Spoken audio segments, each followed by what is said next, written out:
Hey Pop Culture Pals, I am back with a mini haul and a bit of a reseller lesson. I was on a whatnot auction with a storage unit with a collector of old vintage video game memorabilia. It was a really fun auction to watch, but also quite frustrating as the seller kept opening box after box and all he kept finding was empty video game boxes. I don't buy video games because, again, it's a very specialized niche and I don't have a way to test them, particularly older games, but I do love paper and memorabilia. So when he pulled this collection out of a box, I got excited, especially because my son grew up with Activision and I really remember that brand, but I had never seen these patches before. I figured they were something special. And because the seller took some time going through the box and pulling out more paperwork, I had time to look them up. Imagine my surprise when I went on eBay and saw they were going for $50, $60, $100, $300. I couldn't believe it. And so, of course, I started bidding. And one other person started bidding against me. The bidding went a little bit high, and when I say high, I'm talking like $10 high. I would have dropped out any higher than that, but I did win the auction. So that plus shipping, I probably spent $20 all told with the seller that day. At the time I was bidding, I was a little disappointed that someone else knew what I knew and was bidding, but I was also a little bit in the back of my mind thinking, hang on, a whole lot of other people that were in this auction chat were obviously video game people because they kept asking about the games in the boxes that he was pulling out. But they weren't bidding on this lot. And that should have been my first clue.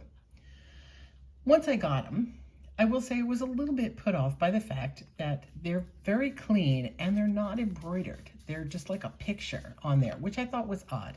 But then I started to do my homework and found, thanks to a website called Atari Age, I found out, Atari Age, that Activision, back in the day, if you would hit a high score on a video game, you could take a picture of your screen, mail it to Activision, and they would send you back a patch. Now, as you can imagine, they're quite rare because, number one, a lot of people either didn't know about this offer or didn't bother, and, you had to beg your mom for a stamp. Remember the days when you actually mailed things? And then, again, a lot of kids got them, used them, tossed them, sewed them to their jackets, whatever. So they're very hard to come by. And old Atari collectors, they're kind of like the holy grail, particularly apparently is this Beam Riders one. And there are some people on the chat, if you're an Atari collector and you don't already know about Atari Age, you got to go over there. It's a super website. And in the chat, a couple people have collections where they've been amassing, but, trying to find these patches without spending, $300 a piece. At that point, I was also still getting more and more suspicious that what I had wasn't what I thought I had. And sure enough, I saw someone on the chat say that they had invested in lovely reproductions for people who couldn't afford the real thing. And the person, I will say, was kind enough to remove one very important thing. There should be, at the end of that N in Activision, there should be a trademark logo. There is not. That tells you this is a modern reproduction. Again, not having an original to look at, I imagine the originals were actually embroidered. They were not a picture. I think this is all modern technology here. Don't know that for sure. But yeah, neither one has the trademark, which tells me that both of them are, of course, reproductions. This one, if you find it in real life, a non-reproduction is worth a lot of money. This apparently is the real Holy Grail they're trying to track down. So, needless to say, I was disappointed. I mean, thank God I didn't spend a ton of money on these. That's why you don't gamble, or I wouldn't gamble on something I didn't know enough about. They intrigued me. But I thought, well, but these other little booklets came with it too, and these were really fun. Like, look at Zippy the porcupine.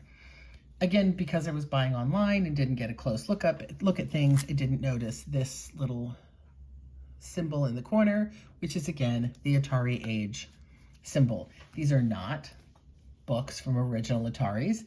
They are booklets for homebrew video games that modern developers make in the style of old Atari video games. And they are just the manuals. So I don't know if they actually came with games or if the games were download and then you would order and get these. I did find in this lot a couple of order forms from the person who bought them originally from Atari Age, and you know, he did spend a good $25-30 on each one. Yeah, the Halo, this Halo one cost him $25, $30. So I'm thinking that it originally came, yeah, it's with a box upgrade. So he originally got this with a repro box and the game. I don't have those items. All I have are these manuals. That one's really weird. I don't know what that one is. And then some other items. There's like a postcard and a sticker. And then like a retro, again, gaming ad. They're cool. If you're an Atari collector, they're fun. Obviously, people are spending $30 to buy these from Atari Age, so people like them, but they're doing it, again, they're getting the game. So whether there's a market for just these booklets and the repro patches, I don't know. Part of the problem may be that eBay may not like me selling retro patches. Somebody does have one up, and they do list it as a reproduction, and they have it up for $10. If you go on eBay, there are some of the, again, the real ones up. Now I assume I'd be so careful if I was going to buy one. My point being, you know, I didn't spend that much. It's not that big a deal. I should be able to flip it back for probably $10 for the whole bundle. At least I'll make my money back. But it was disappointing when I was so excited to think I'd really found something special. I did get a few other things, not from that auction, but another auction, and I only just realized that this is also an Activision item. I didn't even realize that Activision was still around.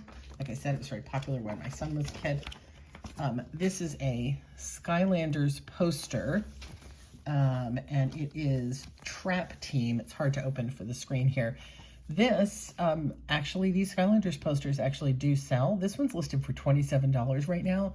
We just sold another Skylanders poster that went for like $30. So I don't know what it is. These are modern, obviously, but there's a real interest in these posters. Maybe they're hard to come by. I don't know. Maybe they were just special, but that's cool. I have those. And I also came across this. It's an Assassin's Creed 3 map. Again, a lovely fold-out piece if you've got a big video game room or you're a fan of Assassin's Creed. I think it came with a game, so if you're a big fan, you probably already have it, or it came with a training guide, maybe, not sure, as well as this Skyrim poster. But this thing isn't in the greatest shape. It's got a lot of issues on the fold, so I might just put this and the Assassin's Creed together, or just hang on to them until I get some other video game items to put together, because in general, they're a maybe $10 item. The real money, again, is in the Skylanders poster, and these, well, who knows? Buyer beware, and this time, yeah, it got me. It reminded me of that old slogan for Memorex cassettes. Is it real, or is it Memorex? When something is just so good that, yeah, maybe it's too good to be true.